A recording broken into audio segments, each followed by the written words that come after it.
Hello, Greg. Hiya, mate. You alright? Yeah, I'm not too bad. Long time no see on the video chat. I know, it seems like it's an age since we last did one of these. Yeah, 3 weeks anyway. So, how's it going? Good, mate. Yeah, you? All good? Yeah, good, mate. Thank you. Enjoying the warm weather. I don't know what it's like up where you are. It's 27 degrees down here today. Yeah, it's been lovely here today. Not seeing too much of it, unfortunately, stuck in Oh, the house working, but yeah, it's been really nice here today. yeah. Good. So, obviously, the last, how many have we done now? 4. The last 4 that 4 that we've done has kind of been centred around our respective clubs, Liverpool and Man United. This time round, we were just going to have a more general discussion / debate on how to finish up the Premier League season. I think probably the way to discuss it is more like I sort of just said. How would you finish it rather than do you think it will finish? Because I think that's an impossible question. I think it's a question probably everyone enjoyed asking at the start of this because it was topical. But I think now, because it's just a change in picture every 24 hours, it seems silly to say, oh, well, do you think it will finish? Because nobody actually knows the answer to that. So I guess it's more a case of how would you finish it? And I guess there's 2 scenarios for that you know in terms of how that goes. But what I was keen to sort of do to begin with, because obviously you're in the Liverpool corner. There's a lot more at stake in your corner than what there is in mine in the Man United corner. So I kind of felt it would probably be polite to ask you first in terms of how, in an ideal scenario, from a Liverpool perspective, how would you like to see the season finished? I think from a Liverpool's perspective, I would like to see the 38 games completed. Now, I think sort of the ideal scenario has already gone because coronavirus has come and that took the ideal scenario away. I think when, obviously, after a 30-year wait, picturing Liverpool winning the title, I always sort of wanted that, the Aguero moment. And I think from the way the season started and from how well we've played, I think the Aguero moment was Fabinho against Man City back in November, and we just didn't realise it because we've just gone that far ahead. But it was right after you avoided that dodgy penalty, wasn't it? it came off Aguero's hands before it makes sense. So I think that the ideal scenario, what I've always pictured, was being in the grounds when Liverpool won the league and having that moment. So that the ideal thing's already gone away. And from a footballing sense, I think fans themselves are from totally a footballing point of view, fans themselves are the biggest losers coming out of this, because there would have been no doubt one team who would have escaped relegation, and then you see their fans running onto the pitch and having that joy that the likes of the Sheffield United, Wolves, if they would have qualified for Europe, there would have been joyous celebrations there. So there's no doubt fans will be the biggest losers, because the only way I can see football retaining will be in empty stadiums, and we don't know how long that will be for, whether that will continue into the whole of next season, that football will be behind closed doors as well. So ideal scenario, I would want to see each team play 38 games. Barring that, obviously you've got to look at then points per game ratio. I think from judging from other leagues, I cannot see anything other, even if it takes me Liverpool cap off, I can't see anything other than us winning the league, no matter how they do it. I know there's been, what is it now, 3 leagues have finished. Yeah. So the Dutch League, Scottish Premier League, and League One over in France. 2 have finished in the same way in terms of PSG have been awarded the league title, and so have Celtic. And the Dutch League was declared null and void, but then obviously European places handed out. But even looking at them 2 leagues, the Scottish Premier League and the French League One were quite similar. Celtic 13 points ahead, PSG 12 points ahead. Celtic 8 games to play, PSG 11. Whereas in the Dutch League, Ajax were ahead over AZ Alkmaar purely on goal difference. With still 10 games to play. So that actually, 10 games to play. So that league could have went. There would have been twists and turns still in there. With ourselves being 25 points clear, no City have got a game in hand. You can't really see. Liverpool needs 6 points to win the league, plus having to go to the Etihad and play Man City. So potentially just one win could win Liverpool the league.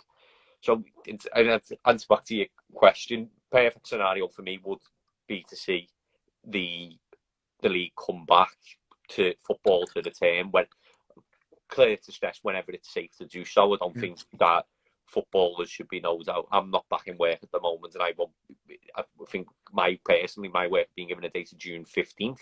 So I don't think it should be any different for any other line of work, no matter what that is. I think safety has got to come first. So for whenever it is safe to do so, one day it will be safe to bring football back.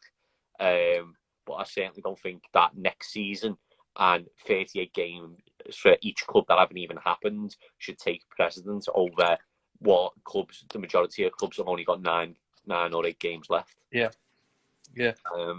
So I would like to see it come back whenever it's safe to do so, but still, I don't think it would have been anything close to what football will be when fans are actually inside grounds, and you know that as well as me. Yeah.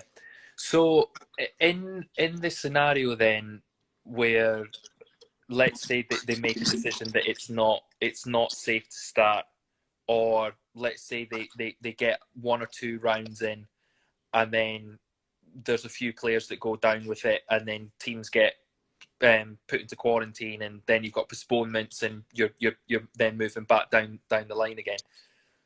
What do you think would be the best way to wrap up the season at that point? Do you think it's just a case of just do points per game and just call it a day at that? Yeah, I think. Well, judging from the Scottish League and the French League, they've just cut it off as it is and haven't gone for points per game. I think if every team's played the same amount of game, you could say points per game fair. Then, however, points per game based on a team who still might have a top 4 left to play, let's just say down the bottom, based on teams who've already had their harder fixes out the way. There's no sort of right and wrong. Not everyone will be pleased. Not every fan, not every club is going to be pleased with whatever the outcome. I think points per game would be a fair scenario to do, or to just, if everyone's played the same amount of games, just cut it as it is. Yeah.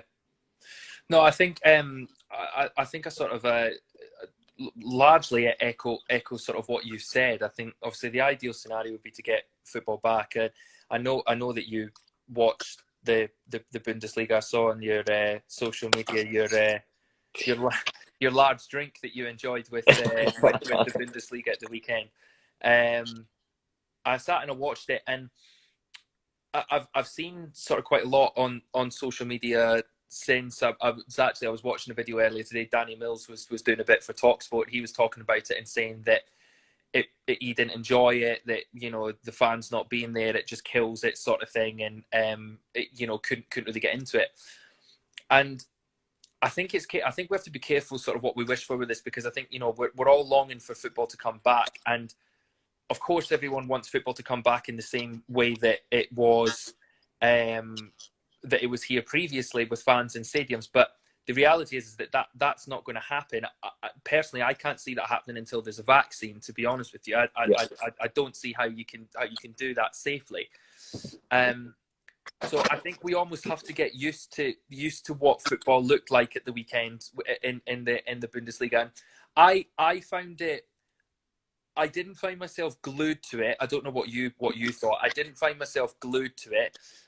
I was watching Dortmund. I watched the Dortmund game, and I was keeping an eye on it, but I wasn't hooked to it. However, I think if it was Man United that were playing, I'm not sure. I'm not sure that I would watch it any differently to how I watch any United game. I know that the atmosphere but I think the atmosphere in a great game between two teams that you don't necessarily follow can draw you in. Whereas I think if your team, and I might be wrong because I've not watched United. Well, I did watch United behind closed doors, I suppose, in the Europa League, that the last game that they played, but that didn't affect my enjoyment of the game. I still sat, watched it, enjoyed it. Obviously, enjoyed it a lot more because we won 5-0, which is very rare. But you know, I think it is something that we are probably, and the phrase "the new normal" is driving me insane. But I feel like that is going to be the new normal in football. Yeah, and I can completely understand what you're saying, Nick. In terms, I watched the exact same game, the Dortmund Schalke game, and as a sort of a neutral, I would have preferred Dortmund to win, and they did win. But as a sort of a neutral in terms of if that game was on during the season, I probably wouldn't have watched it. I watched it purely for the fact that it was football back. I thought the game lacked intensity a little bit that you'd probably get from a crowd, especially considering it was a derby. I thought Dortmund were a little bit more up for it than Schalke, and that is potentially then another worry for then the actual season coming back. Because if you've got teams like an intensity where they might not actually have anything to play for, and Dortmund are just Charlie off Bayern Munich at the top of the table in the German league, Liverpool could potentially win 9 games, 4-5-0. Yeah. Because some teams might not want to be there, might not want to put themselves into challenges. Teams will now, I believe, if football does come back, and I think it did happen in terms of what the performance I watched from Schalke, go through the motions of the game. Yeah.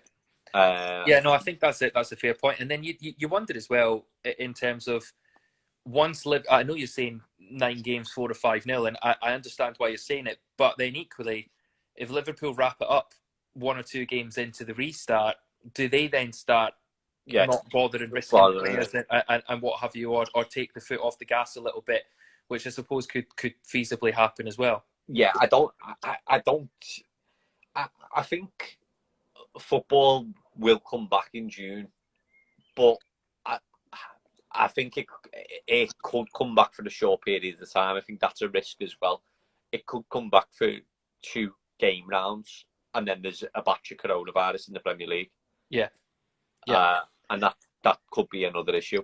And I think that is the greatest threat to the restart, isn't it? That happens, and then if you have a second sort of postponement of the league. But I felt, rightly or wrongly, that the Premier League were potentially initially, because there was this whole sort of hesitancy with stopping it. I mean, a player had come down with it. I think Hudson-Odoi had come down with it, and they still didn't seem like they were going to stop it. I almost got the sense that they were potentially trying to crawl through for Liverpool to win it.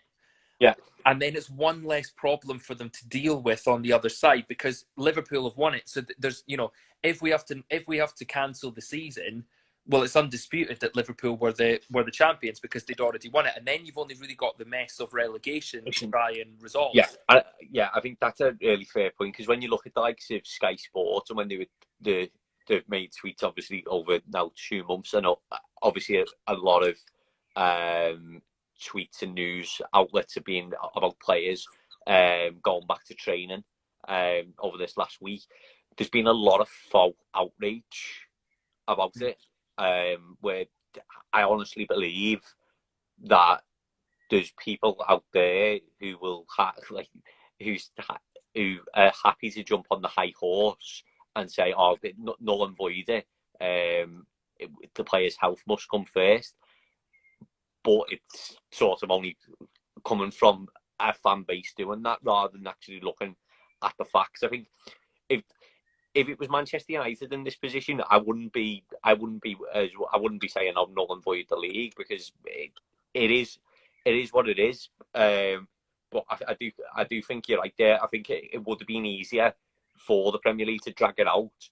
Liverpool to potentially, if results was have went our way, for Man City's results was have went in the way of Arsenal or Burnley, we would have only needed one. Liverpool would have had to play 1 game to win the league. Yeah. and it would have cleared up a bit of a mess for them. But at the same time, if you the likes of Celtic and Rangers, Rangers had a game in hand on Celtic, but that was the next game. So you could have looked at that and said that league could have been closer. I think the Premier League have sort of shot themselves in the foot by being a little bit quiet since it finished as well. Yeah. And there hasn't sort of been, okay, what's the contingency plan? Because there's been plenty of meetings, but what's actually then come out in the media is sort of looking for the restart. So it's probably people are asking the questions. I mean, you were sitting here now talking about this, and it's given debate and points. But then I think that can be shed across all sorts of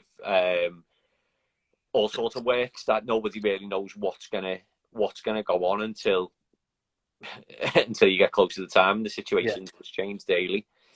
So, I think going just quickly back to the point that you made about people getting on high horses and stuff. I read a tweet the other day, and I actually think it might have actually been a Leeds position that it's sort of been tweeted from, in terms of somebody from that fan base, and they basically said, is it really worth fans trying to cover up the fact that their stance on how the season should end is nothing to do with the team that they support? Because I think everyone is so frightened, obviously, of being seen as being being insensitive to the current situation, and I think everyone is completely and utterly in unison that there is nothing more important than the health of the nation, and ensuring that there's no more fatalities in terms of the virus, and that obviously is way above and beyond anything that the football. But of course, I think when you do sit down and have a conversation, you are going at it naturally from your own club's perspective. You're when you're forming an opinion on it, the likelihood is that you are thinking about it from the perspective of your club. And I'm no different in the sense that I'm quite neutral about it. Doesn't bother me either way how they do it, whether it's games. Obviously it would be great to see the games played. From a United perspective, we were kind of kicking on a little bit by the point that this season stopped. If we restarted again now, we've got Rashford back, we've got Pogba back potentially, so we're potentially going back into it with our strongest 11. We could actually feasibly kick on and finish fourth, and not have to worry about whether or not Man City get banned or not. But I think, if we were in a position where, say, we were a point behind Chelsea and a game in hand, and then maybe I'd be like, oh well, no, we have to make sure that we finish it. It might not be quite as so. I think it is only natural that you do form an opinion based on the position of your team, and I don't think there's anything wrong with that. Because like I say, I think everyone in unison understands that if it can't happen, it can't happen, and it's not the end of the world. And that was something that I think I put out actually on social media relatively recently, is if we can guarantee that football can come back next season, it really matter how it ends. Now I understand that's easy for me to say because we don't have any trophies riding on it. You just froze there, Greg. You just want to just make that point again. Sorry, you just froze. The last thing I heard was season. See, what was that? Me talking about what I put on social media? No, you said if we agreed that football can't come back this season, you just froze there. So I think we would agree that if football can't come back this season, it's not the end. It's not the end of the world, and it is what it is. I think from my point of view, I sort of look at it as, regardless of whether another ball's kicked this season, regardless of how they decide to finish it, if your club survives financially and your club is still there next season and you're able to go and watch your club next season, does it really matter how it finishes? And as I was saying, I know that's probably easy for me to say from the point of view that we don't really have any. I mean, we're still in the FA Cup, but we don't really have, and Europa League, but we don't have any. We're not on the cusp of winning anything. We're quarter-final stages of both of those. so it's probably easy for me to say. But what I have been pleasantly surprised with, I was looking at United's social media feeds, and obviously they're posting a lot of pictures at the minute of the players back in training and stuff.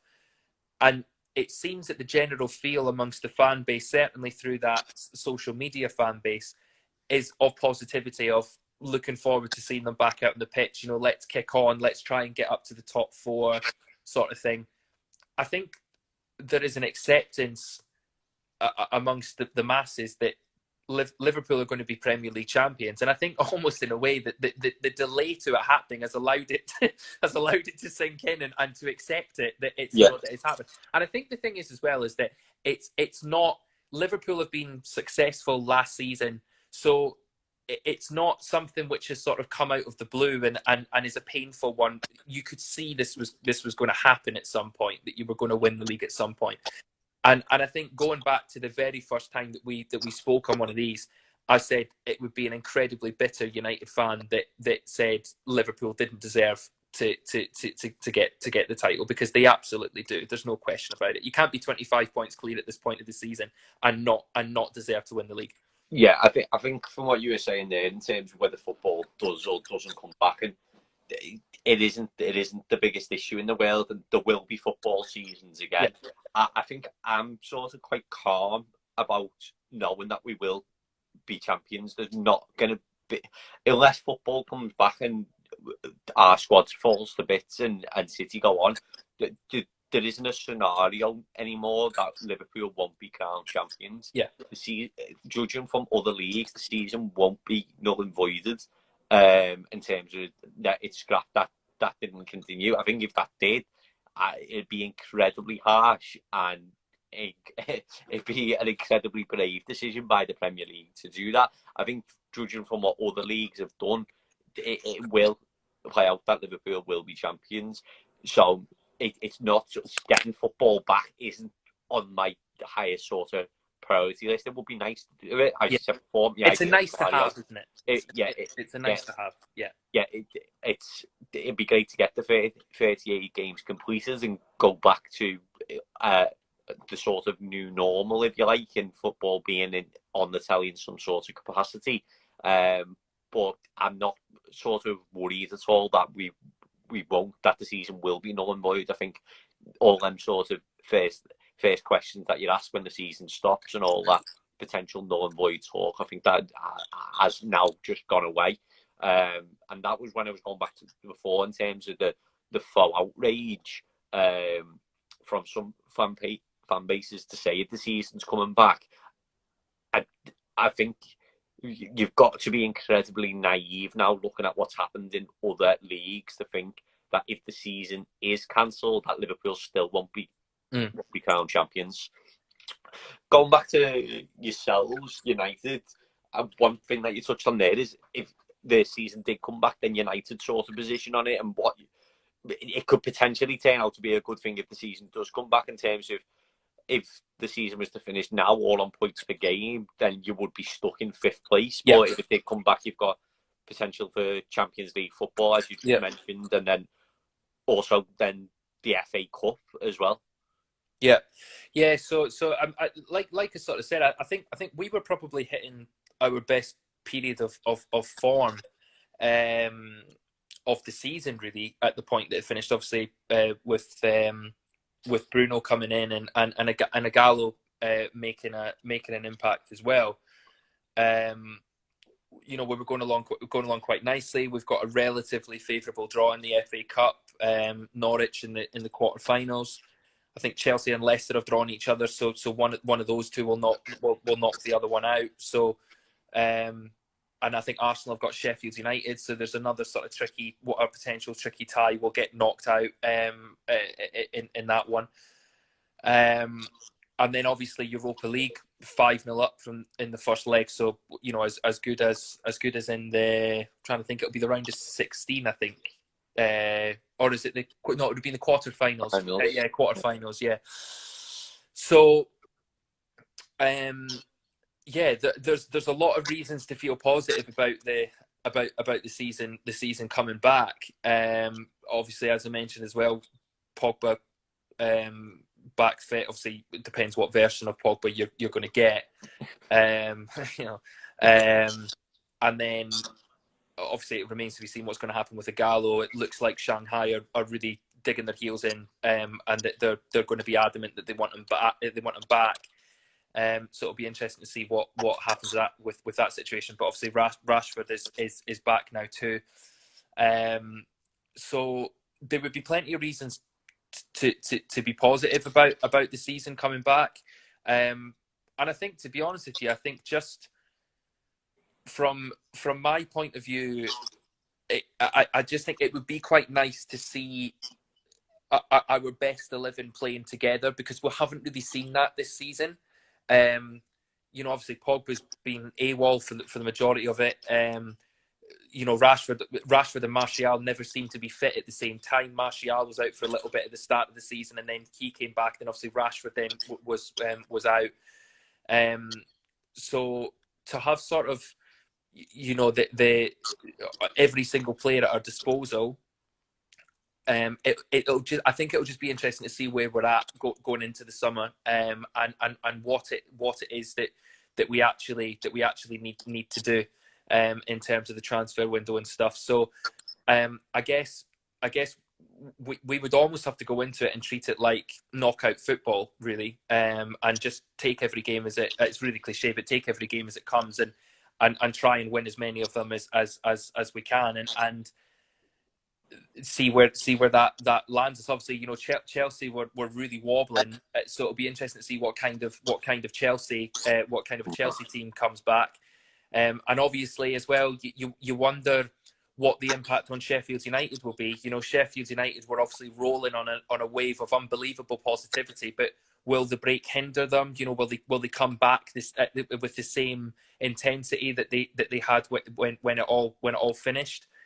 I don't know. You know, it could almost be second season syndrome in the second little bit of the first season. You know, sort of thing with the break that they've had. So yeah, it'll be interesting. It'll be interesting to see how it pans out. And then obviously you've got Wolves, you know, lurking in there as well. Spurs, you know, what kind of Spurs team are going to come back? Arsenal, probably too far away to get involved in the top four, but you never know. And I think, actually, to be honest, you made a really, really good point at the start, in that some teams just won't fancy it. So some teams will probably roll over, like Schalke seemed to do at the weekend. So yeah, it'll be interesting to see. But I think generally, from what I've seen from the United fan base, there's quite a lot of positivity about the idea of it starting again. And I think you've got to look at it that way. If I was looking at it from a United point of view, because Champions League football is massive. Mm-hmm. Now, if you've got the potential, as you just spoke about there, the summer transfer window, if you've got the potential to guarantee players Champions League football next season, that could be the difference between getting a Jadon Sancho or the likes of a Sancho in, to be able to offer Champions League football next season. So I think if I was a Manchester United fan, never said them words before, but yeah, if I was looking at it from a Manchester United perspective, I think that the season potentially coming back would be a good thing, because I'm sure now if you'd say, okay, yeah, finish the season as it is, and you're in fifth, or the potential to go on and get a Champions League spot in fourth, it's a massive difference, fifth and fourth. I completely agree. But it's a massive difference between the two. I think it would be interesting, actually, and I don't know what the answer to the question is, to be honest, but it'd be interesting to put out to the United fan base, if you were offered today the season to stop and for you to finish fifth, and you can just take the gamble on whether City are in the Champions League next season or not, obviously with their ban hovering over them, which would then mean we would jump obviously into fourth.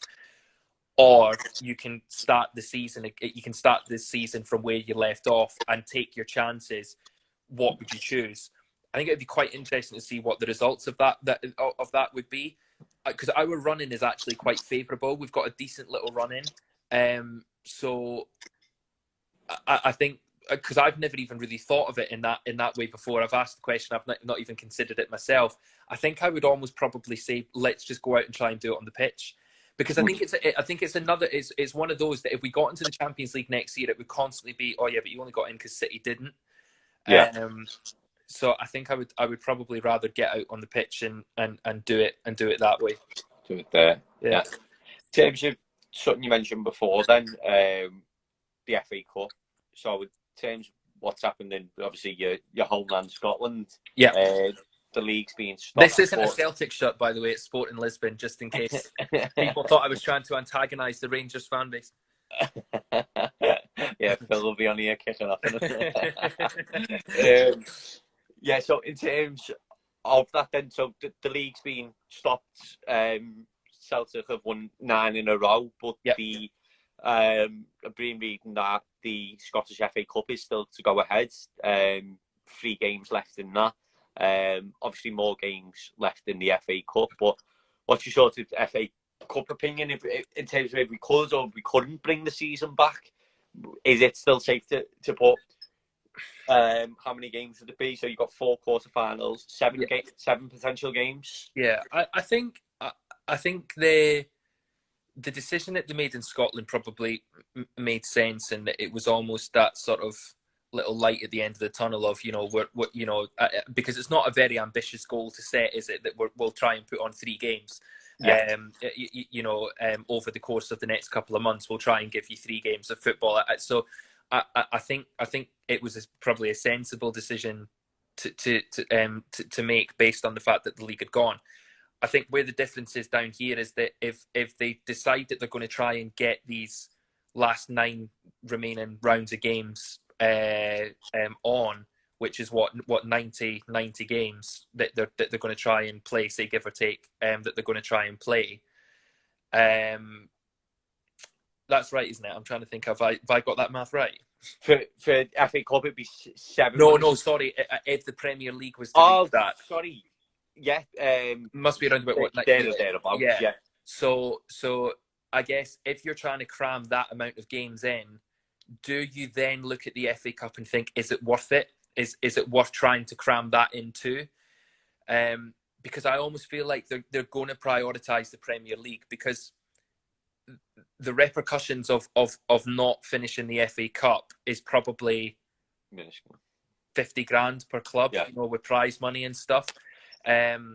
Whereas if you try and shoehorn the FA Cup in amongst all those games, and then somebody, God forbid, comes down with coronavirus and they have to pause it, and it happens over an FA Cup weekend, everyone's going to say, well, what was the point in doing that anyway? What was the point in having those fixtures? So I almost feel like the league will happen first, and then it could be quite a cool concept to have to have a 2 or 3 day tournament. Get the 8 clubs down to Wembley and have them play back to back games, sort of thing, and do it that way. Yeah. And it could almost serve to be like a little pre-season tournament for those clubs, because I think the clubs going away on pre-season tours is not going to happen this year either, based on the current climate. So if you could then say to the 8 clubs that are involved in the FA Cup, well, how about a little pre-season tournament, but it will actually be for the FA Cup? That's not bad. It's not a bad setup. No, and if you have a look at the likes of pre-season tournaments anyway, I think it's the Emirates Cup. I think Liverpool have been a part of it once, so I know about it. I think there was 2 semi-finals and then a final in the same day. Yeah, I think you're right. Correctly. 2 games of a morning and then 1 in the evening. So in terms of the FA Cup, 4 quarter-finals, because I could take place on a Thursday. Mm-hmm. 2 semis on the Saturday, and then on the Sunday night, the FA Cup final itself. Yeah. Now, in terms of TV revenue and advertisements for that, they're likely to pull in a hell of a lot of money. Of course, they need to do that.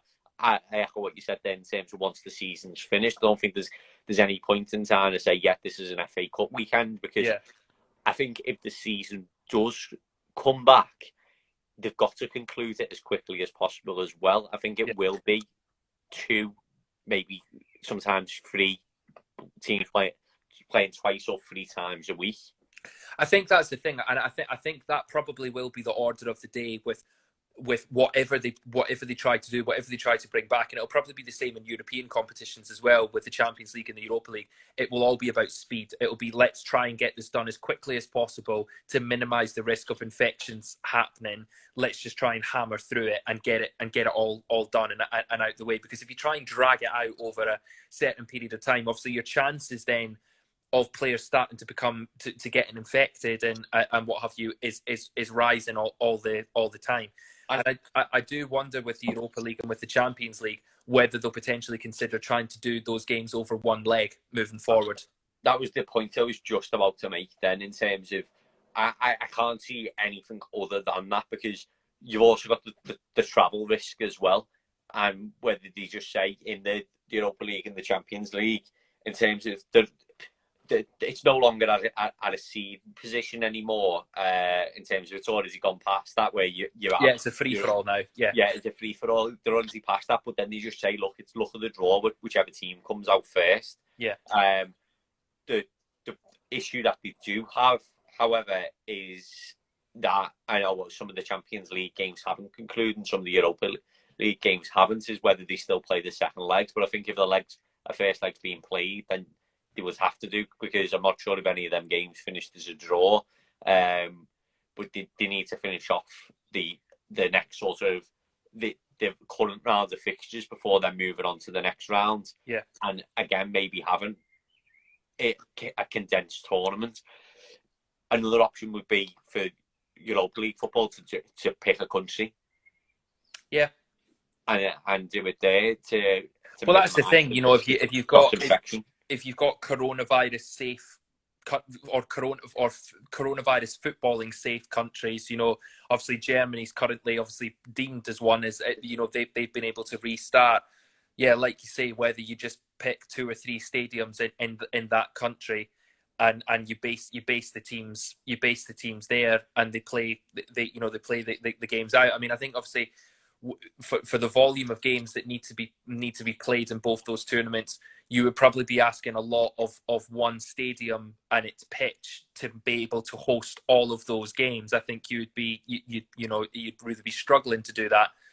But yeah, if you could get 2 or 3 stadiums within a country, and play those games out there, then that's probably not a bad way to do it. And I think I'm right in saying that UEFA have said that they're aiming to do that in August. That's when they want to wrap it all up.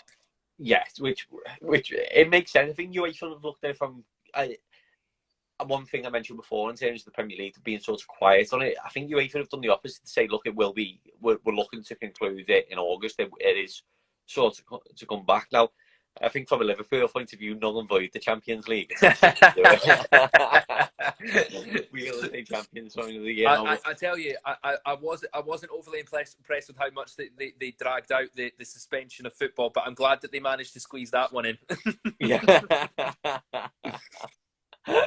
Yeah, but serious. Back to the serious point. Yeah, I think it should try, if they can, to conclude everything.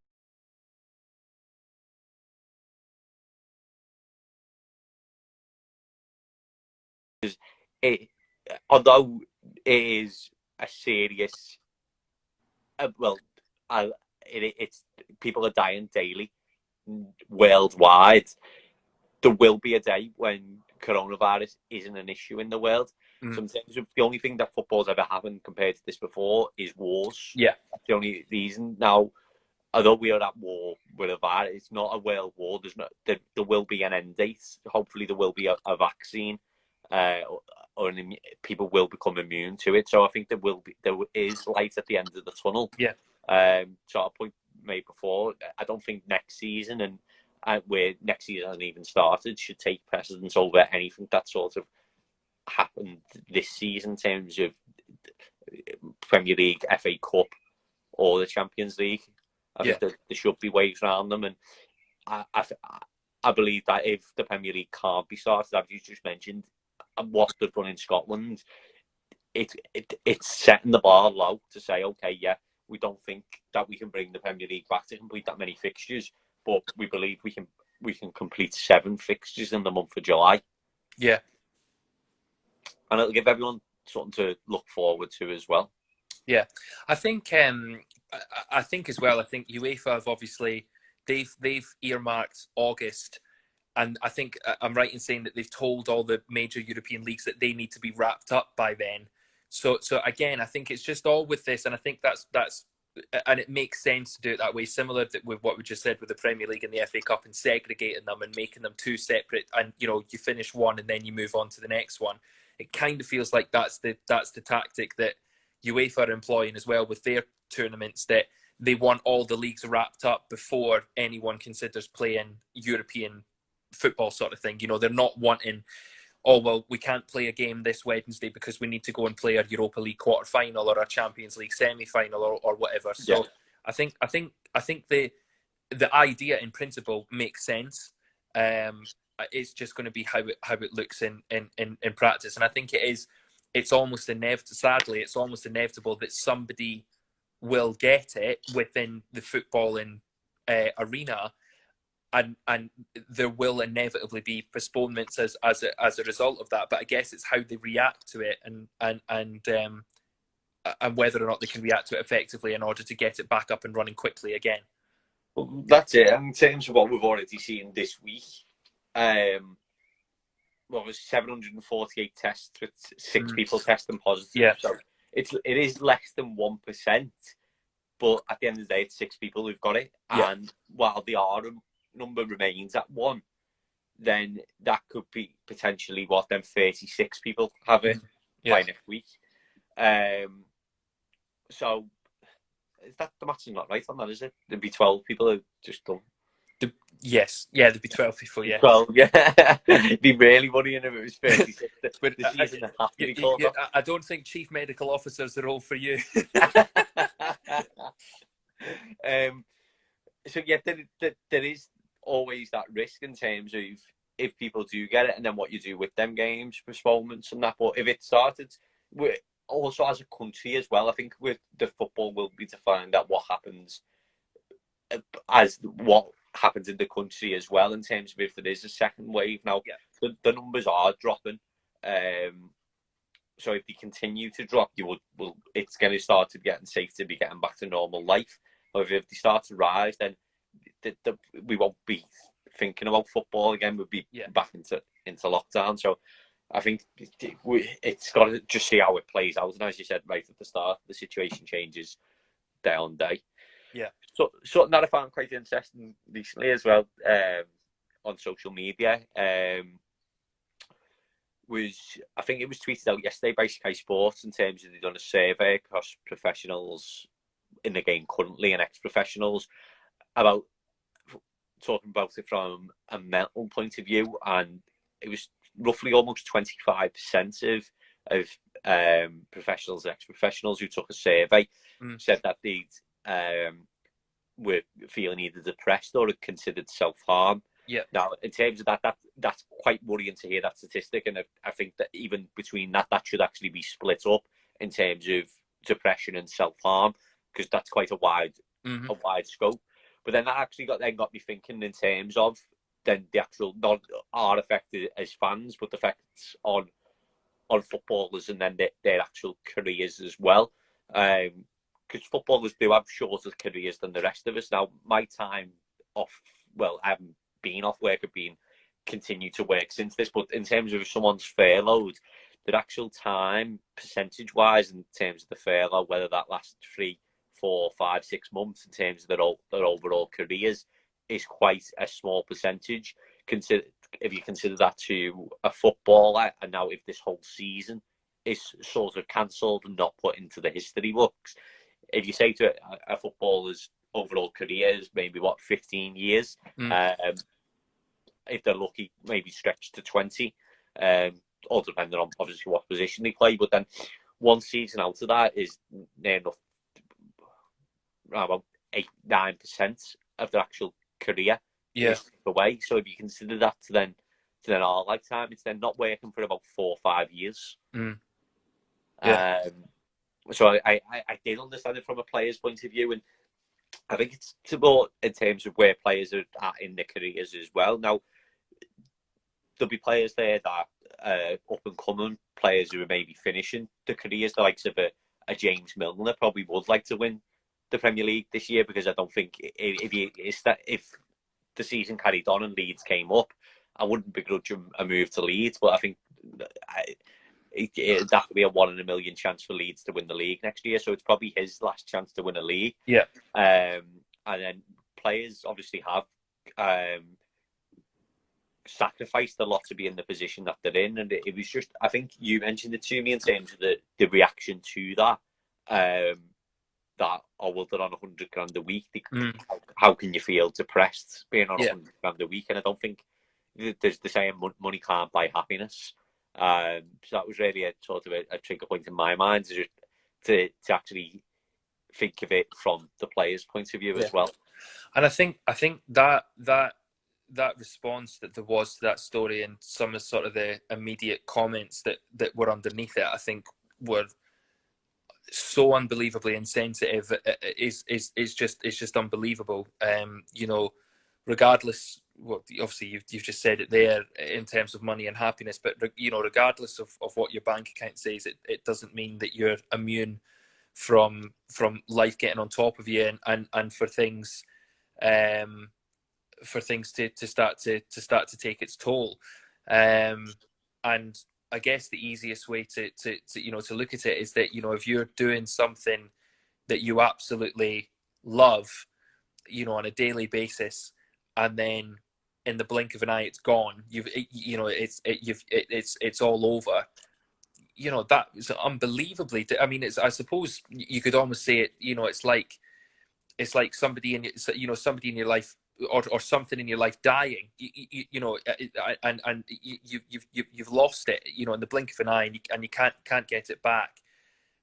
So, and I guess it's all about purpose. And a lot of the time, you know, when people will suffer with mental health, or poor mental health, it's all because there isn't a purpose. Or they feel that they don't have a purpose. They don't have an outlet. They don't have, you know, and that's the danger, is that when you know, everyone's got their own outlets in order to make themselves feel better, and to feel positive and to feel happy. If those outlets go, then you're in trouble, because you've not got anything else. And that's what's happened to a lot of these professionals who, you know, at both ends, like you know, you've mentioned, the guys at the end, but you've also mentioned the guys that's just starting out their career, you know, and it's meant to be this incredibly exciting time and what have you. And now, you know, there's footballers in League One, League Two, not knowing whether they're going to get a contract next year. And then, you know, but then what do you do? How do you get spotted by another club? How do you get out there and get spotted if we can't leave the house? You know, how are you meant to do that? So, yeah, I completely get why that situation would get on top of footballers, and I think it probably is an angle that I did notice, especially in the early days. A lot of the managers that were going on, I think you do as well, watch the football show on Sky Sports News most mornings, and when they were getting the managers on talking about it, they were being asked questions about, you know, what are you doing to check in on the players' mental health, etc. You know, they're sort of saying we're having these conversations and stuff. But those numbers in that report yesterday were staggering. I would never have thought it would have been as high as that. And that's not because, oh well, they're rich. I just would never have thought that players, and I think what was quite refreshing about it was the honesty of it, was that they were willing to say, yeah, I'm struggling a little bit. Yeah. But yeah, it's definitely a side of it that I don't think probably has been given as much prominence as what it potentially could have. Definitely, and I think what you've just said there in terms of the numbers were staggering. But yesterday, when I did see it, obviously at first I'm shocked and surprised, exactly for the reason you just said, in terms of why were they unhappy. But then I completely understood it as well. Yeah, I can when it was sort of just like, I just seen it, and then it was like sort of a penny dropped in terms of the sink. So what, I completely understand. Yeah. Then figures are shocking in terms of it almost 25%. but then I can understand the reason why it's 25%. Yeah. Now, in terms of what you've just said there, and I think I might have sent you it in terms, I think it was the Bristol Rovers manager. What's happened as players about if they'd be happy to play, start the season again without a contract. Now, there's and why you've just said it's insensitive, there is a massive pay gap in football from your Premier League down to League Two in terms of the money that then people will make. You probably go from people who earn 200 grand a week to players who'll be lucky to earn 200 grand in a year, down in League Two. So there's a massive pay game. Now, some of them players down in League Two will be supporting families. And I think, where will their next pay packet be? Where will I find my next club? And then not only that, then there's people in all walks of life who suffer from poor mental health, and money doesn't buy happiness. The likes of Robin Williams, one of the most successful actors in the world, musicians, seen time and time again. Now, I know for myself, in terms of everybody has struggles in their life, and everyone goes through times which they find hard. I've sort of been, for one reason or another, I wouldn't say no more than anybody else, because everyone has their own struggles. I've had what I consider in my life a tough 2 to 3 years compared to the rest of my life. Football's a massive escapism for me. Yeah. To go, whether I've watched Premier League football and I've also watched non-league, no matter what game I'm watching and I'm at, I can just sort of leave problems at the gate and immerse myself in a game of football for 90 minutes. Now, if there is a footballer because footballers are no prone to problems. Footballers have got families. Footballers have got mums and dads who get sick, family members. If a footballer is struggling, then I think if they are a footballer, then they can sort of throw themselves into the job, because they're obviously doing a job that they love. Yeah. Because I think there'll be plenty few who won't love being footballers. Because I remember Jamie Carragher saying about, I think it was Al Hadj Diouf he was talking about in his book, and we've mentioned him quite a lot, that he just doesn't think he actually liked football, and saying he didn't understand it because he loves football, he lives for football. So if you've got them type of players who live for football, that is their escapism. But that's training, that's play exactly games. That's exactly what sort of I was the point I was making on the outlets and stuff. You know, escapism outlets. What that is what their outlet is. And I think because obviously football is such or being a professional footballer is such a niche job to do, in terms of there's a core skill set to do it, and it requires hours, years, dedication, practice, etc.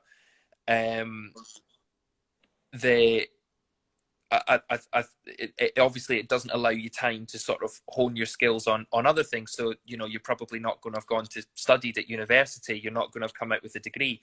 So these guys, if they lose that overnight, there will be an element of what the hell am I going to do now? So, sort of thing. So, no, I think everything that you're saying there, and I also, I thought of it, from the fans' perspective as well. There'll be people that will be, living on their own, that are maybe, in the vulnerable category, that, they can't have people come and see them and what have you, that are football fans, and having a football match to watch every other night could be the difference between them having good or bad mental health, because they've got something to sit and escape into, sort of thing. So I think there, that side of it, 100%. I think the mental health side of it is a huge reason to try and do whatever you can to try and get the football back. I think the only other flip side of it, because it's a vicious circle, I think the flip side of it is that if you've got players that feel I need to go back and play, but I'm not actually, I've got somebody with an underlying health condition at home, or I've got young children, or, if I go back, I'm going to be putting their health at risk, but I have to go back because I have to get my pay packet. Yeah. So then you've got another battle with mental health there as well. Anxiety and all the rest of it comes into it at that point because you're panicking, you know. And obviously, I know Troy Deeney's been in the press quite a lot, and he's sort of spoken very openly and honestly about it. And I commend him for being so honest about it. And I know that he sort of said about the sentiment about, you know, he doesn't mind if he goes skint and all the rest of it, but you know, nobody wants to be in that position, and you know, if, you know, God forbid, if that situation were to be put upon a person, it's a horrible place to be. You know, you know, so it's so difficult. It's a balancing act, and there's, I think that's the thing. I think there's no right or wrong answer, and I think the whole thing with this whole debate is that everybody on every side of the fence, regardless of what drum they're banging in terms of how they want to see it finish, why they want to see it finish like that, why they think it should come back, why they don't think it should come back, and even those that are sitting on the fence and not really saying much at all, everyone has valid points. Everyone is making valid points, and there's no right or wrong answer. And therefore, whatever way it finishes, there will be somebody that won't agree with it. But I don't. But I do wonder sometimes whether the governing bodies and the FA and all the rest of it are thinking, let's just hope that we get a golden nugget, that something falls into place, and this will make everyone happy. But it's not going to happen, and I think that realization is probably starting to sink in now. Yeah, I think that's probably a nice place to wrap up there. Cool. Yeah. No, definitely, mate. Yeah. Yeah, because I think what you've just said there, that does sort of sum it up.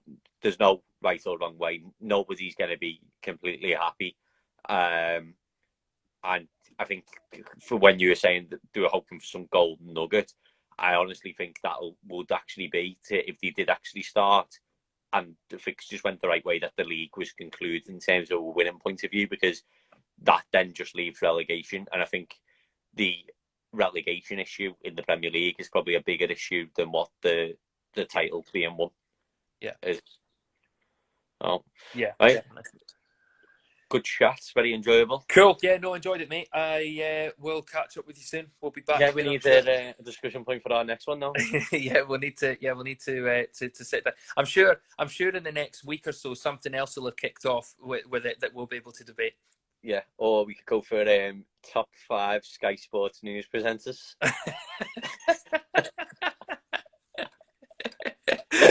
Yeah.